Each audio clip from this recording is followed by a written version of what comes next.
Hi, Professor Nickel. Here's my in-person audience, and then here is my Zoom audience.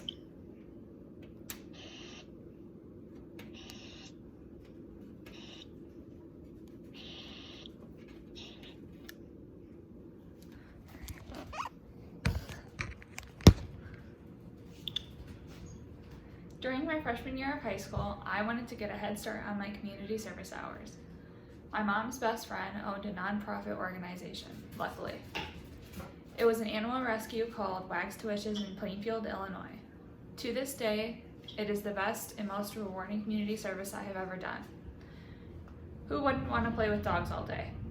However, the workers there do so much more for the dogs than just play with them. Almost everyone has adopted or bought a dog before.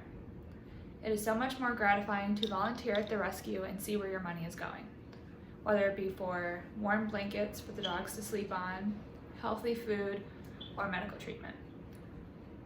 I adopted both my dog and my cat from Wags to Wishes, and I also volunteered there. It was nice to see how hard people work to give these animals a good life. Volunteering at Wags to Wishes is one of the best choices that I have ever made. You get the chance to play with dogs all day, help mistreated animals receive the love they missed out on, and receive community service hours. Wags to Wishes takes in a huge number of animals across the U.S., and there aren't enough workers to be able to take care of them all. There are too many animals that need rescuing and not enough volunteers. An indication that there aren't enough volunteers is when the animals don't receive equal attention or if they can't take in any more animals. This would cause the overall care and happiness of the animals to decline, and not as many animals would be able to be rescued. This issue is important because animals rely on humans to advocate for their safety. In 2017, Animal Channel reported that almost 2,000 cases of animal cruelty were reported every year. In order to get rid of animal cruelty, animal shelters need your help. Volunteering for just 3 hours helps more than you know. If more people volunteer at Wags to Wishes, they can accomplish more work towards saving animals. The first step would be to apply as a volunteer at the animal rescue, and the next step would be to schedule your availability, whether that be a few days during the week or if it's on the weekend. Anything is a big help. Pick days where you would normally be sitting on the couch doing nothing and use them to go and volunteer.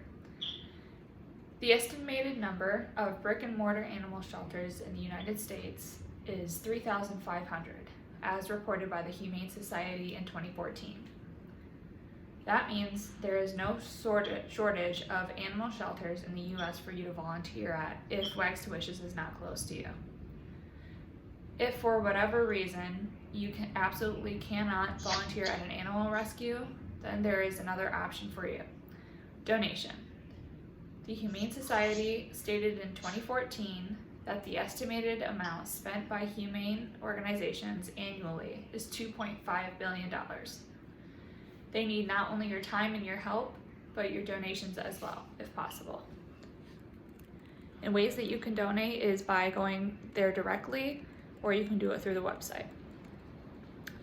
And you regularly see a lot of people advocating for human rights, but we need more people looking out for the animals as well. They don't have the ability to speak for themselves, therefore we must be the ones to protect them. That's why you should volunteer.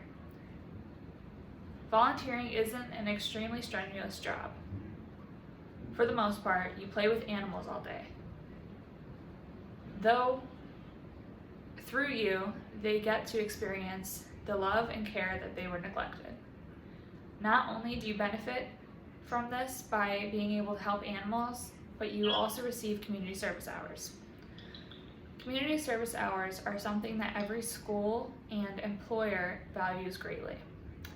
Therefore, if you rack up a good number of hours at Wags to Wishes, your resume would show that you are a hard worker who is dedicated and compassionate. If people do not volunteer / shelters don't have enough workers, that would greatly affect the lives of the animals and how many of them are rescued.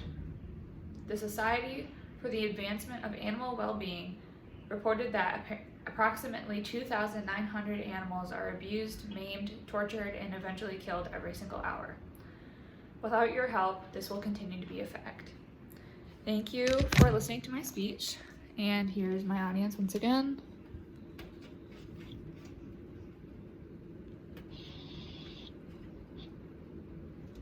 And there's my in-person audience. Thank you, Professor Nickel.